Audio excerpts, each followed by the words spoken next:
Just beyond the towering walls of Kenilworth Castle lies one of its most enchanting secrets, the Elizabethan Gardens.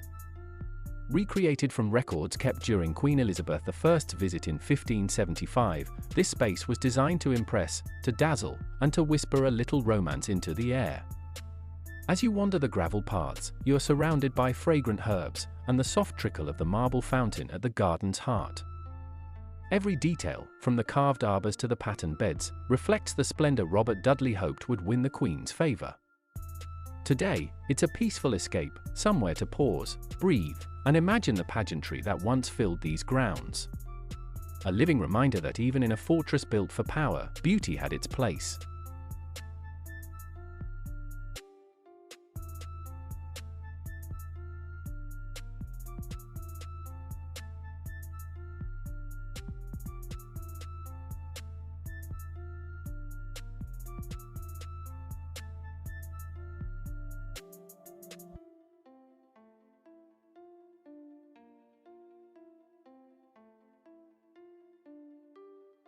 Kenilworth Castle has stood for nearly 9 centuries, growing from a Norman stronghold into one of the most impressive fortresses in medieval England. Its story is shaped by power, conflict, and constant reinvention. The first castle was built in the early 1100s by Geoffrey de Clinton, a trusted official of King Henry. His job was to secure the Midlands and keep watch over the powerful Earls of Warwick. From the start, Kenilworth was a clear symbol of royal control. Over the next century, the site expanded dramatically. Timber defenses became stone, the great tower rose above the landscape, and huge water defenses were created. By the 1200s, Kenilworth was one of the strongest fortifications in the kingdom. Its greatest test came in 1266 during the Barons' War. Rebel forces held the castle for 6 long months, the longest siege in medieval English history. Starvation and disease took their toll, but the defenses were so formidable that the siege ended through negotiation rather than force. That moment sealed Kenilworth's reputation as nearly unbreakable. In the centuries that followed, monarchs transformed the fortress into a grand residence. The Great Mere turned the castle into a virtual island, and new halls and chambers made it a place of ceremony and political power. Everything changed during the English Civil War.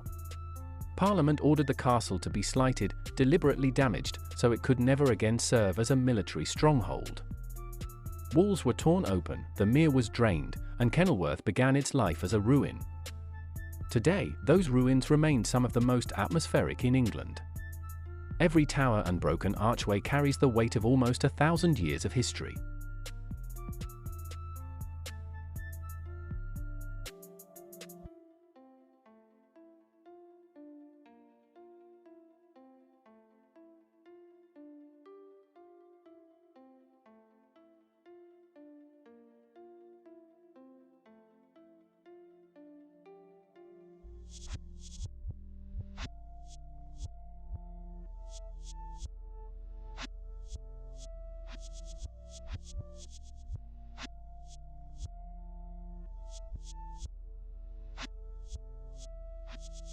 Every royal court has its secrets, but few were whispered about more than Queen Elizabeth I and her favorite companion, Robert Dudley. Dudley wasn't just close to the Queen, he was very close. Private meetings, knowing glances, and a bond that made ambassadors write home like they were reporting on a scandal rather than state affairs. People wondered, was this friendship, or something more? After all, a queen's heart wasn't just her own, it was a political weapon. And then came the twist, the sudden, suspicious death of Dudley's wife. Overnight, rumors exploded. Some whispered fate, others whispered conspiracy. But despite all the speculation, Elizabeth never married him. Maybe she feared the fallout. Maybe she doubted him. Or maybe the mystery was safer than the truth. What we do know is this: when Dudley died, the Queen was devastated. Whatever lay between them, romance, loyalty, or a secret they took to their graves, it left a mark history still can't quite explain.